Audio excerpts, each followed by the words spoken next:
169 St. Macy, we got shots fired at 4:15 at the Route 291. Sounded like an automatic firearm.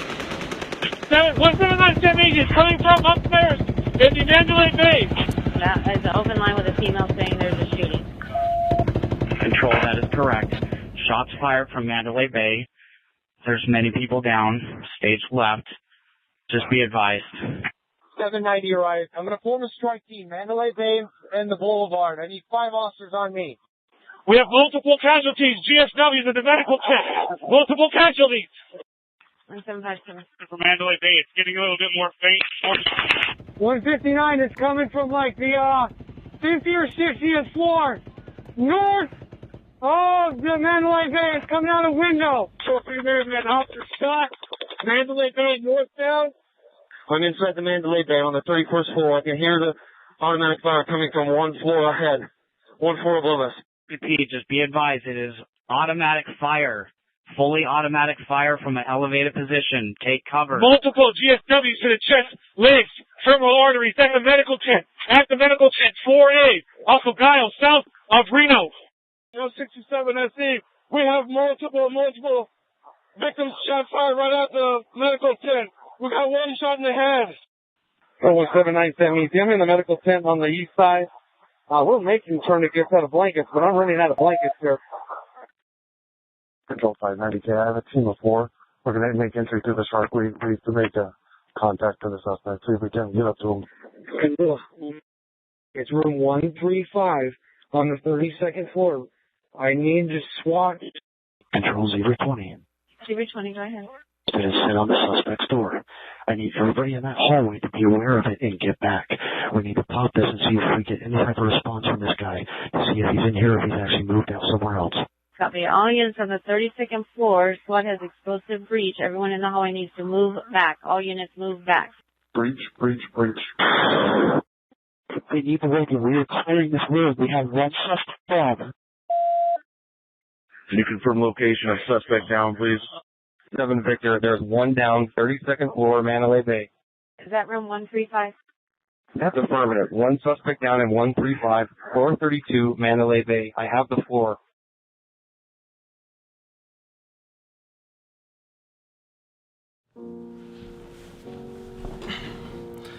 What's up, guys? Today we're going to be talking about the shooting that occurred at Mandalay Bay in Las Vegas. But before we get into anything, to hear some words from our chief.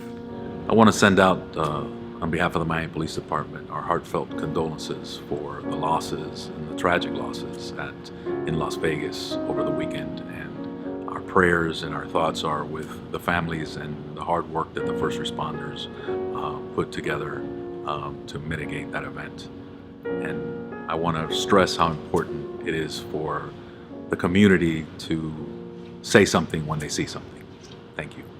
So as you guys know, the shooting was a very tragic incident that claimed the lives of many, wounded many, and affected us all in one way or another. It was a very, very sad day, and in a way it angers me that we have to sit here and do a video addressing this topic, but unfortunately that is the world that we live in today, and we have to have awareness and bring awareness to incidents such as this one. So let's have a discussion. And then after this discussion is over, I want you guys to continue to have this discussion with your friends, with your family, with your loved ones, with your co-workers. Just continue talking about it and don't let it go away. It's important that we don't take the mindset of, oh, this could never happen to me. We need more of a mindset of, if this ever happens to me, then I will do this. So before we start the discussion, I just want to take a second and read a comment that was posted on one of our vlogs. You see, after the Pulse nightclub shooting, we did a vlog just to bring awareness of what to do if you're confronted with a situation similar. And we just gave out some tips and different strategies you can implement if you were to find it. Well, Later on, sad to say, later on throughout the year, an incident occurred in Manchester at the Ariana Grande concert. And one of our viewers, one of our subscribers, one of our 15s on the vlog wrote us this comment. And it reads, at Miami Police Department, hey guys, just thought I'd pass on my thanks for a video you did a while ago regarding the terrorist attacks. Your information you provided during that video had stayed with me, which helped me and my sister escape the terrorist attack in Manchester. Again, thank you. So just by putting out that little bit of information, we were able to help RD Gaming get out of that situation, and we felt the need that we just reiterate that message. And today I brought on a specialist to help us out here at the department. This officer, he teaches classes, courses on what to do in an active shooter situation, not to officers, but to civilians and the general public. So he's gonna meet us up now. Just give me a second so I can go get him. All right, guys, so without further ado, I wanna give a warm welcome to Officer Balbuena. He's gonna be helping out. Stanley, come here, Frankie. Hey, Nick, how you doing? How's everything? So I like to call him Frankie. His name is Frankie, so we're gonna call him Frankie. All right, so just a little bit about yourself before we start. How many years you've been on, and what is your current assignment? I have been on approximately 27 years with the City of Miami Police Department, and I'm currently working under Office of Emergency Management and Homeland Security. So give us a day-to-day on what Frankie does. At the current time, I'm doing community outreach, which is composed of active shooter training. Okay. I'm doing corporations, I'm doing business, schools, basically anyone who asks for it. Okay, so there's a way to reach out and request this information and this training? Yes, sir. It's to the Office of Emergency Management. Okay, so where do we go to find that? You can call me at my office at 305-603-6178. It's right here, guys. All right. And then what about any emails or anything like that? They can also email at 0243@miami-police.org. Okay, so this is for businesses, schools, what else? Any people who are concerned or in the workplace that want active shooter, I'm definitely available and willing. And your training is geared towards civilians and what they should do if God forbid they encounter an active shooter incident. It's basically training how to survive. Okay, so cool.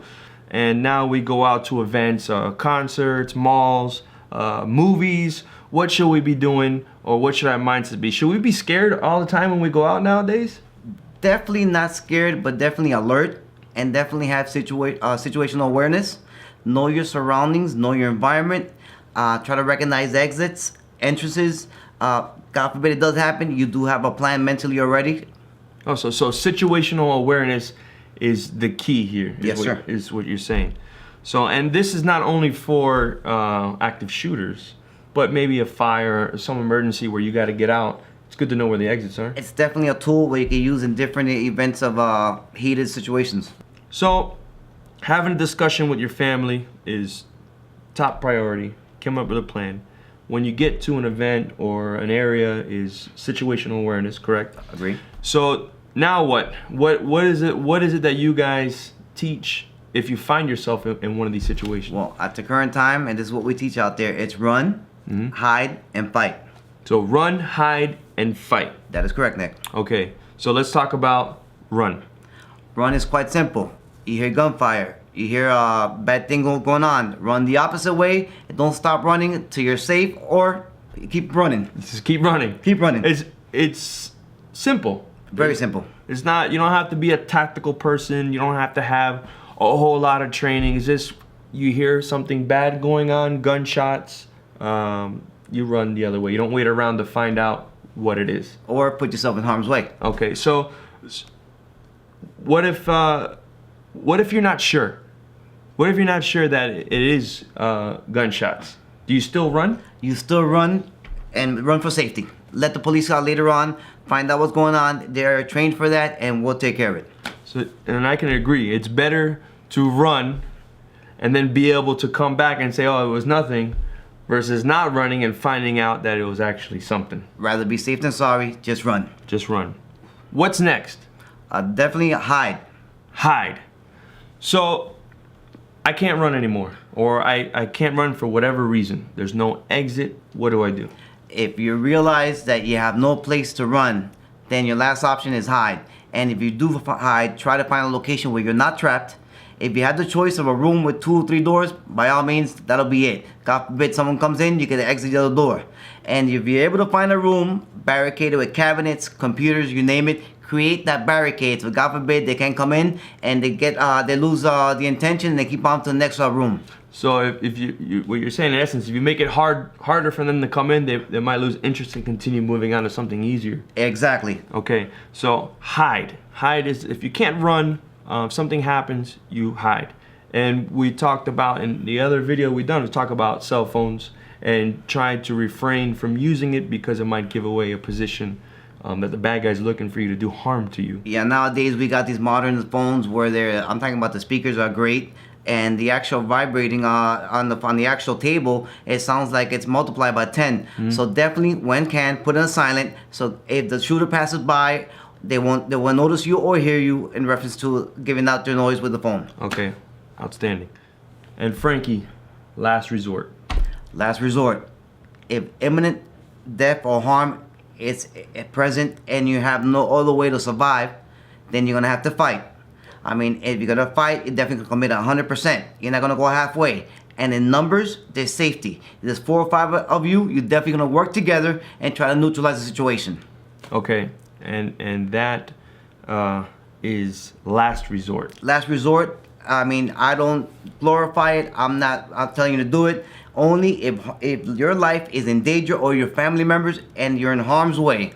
Last resort. Last resort. Go for their weapon? Go for the weapon. Try to neutralize them, knock them down. Between 4 or 5 people, it can be done. All right. No martial arts, no being an athlete. Believe it or not, in numbers is safety, by all means. This is the information that we put out after the Pulse incident, and we got some comments in regards to what if I carry a firearm. Well, what do you have in suggestion to the audience that carries a firearm, finds themselves in a situation where now they have maybe their firearms exposed, they have it in their hand, and police are arriving at a scene? What do you do then? If you're caught in a situation where there's an active shooter or any crime that you're bearing a firearm, if you know police is coming and you hear them, you're definitely gonna drop that gun. You're gonna put your hands up and you tell the officer the shooter is that way. And a lot of these criminals nowadays, they dress like us, they look like us, and they will blend like us. So by all means, go hands up, render yourself safe, and follow the orders the police officer gives you.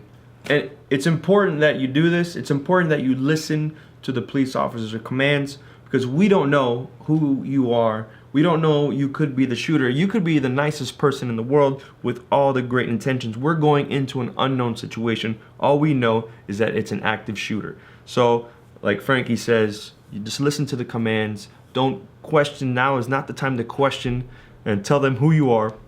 Yes sir, no sir. And it's important to know that during this interaction, you might have a chance of being detained. You're definitely going to be detained. There's definitely going to be an investigation. You might be inconvenienced for a little bit, but at the end of the day, you're going to go home. It's just going to be a little time to get home. Yeah, it's just a little inconvenience, but it's better than the alternative. So Frankie, thanks for all the information. Thanks for coming and sharing your wealth of knowledge with the viewers. Is there anything else you want to let them know? I definitely want to thank you for having me today. Mm-hmm. And definitely, if you see anybody out of the ordinary with suspicious behavior that don't belong, dressed with a coat during the summer, something that doesn't fit, definitely call 911. Find the police, let the police know. If we can prevent something, by all means. So the old saying of see something, say something. Yes, sir. Stands true till today. To today.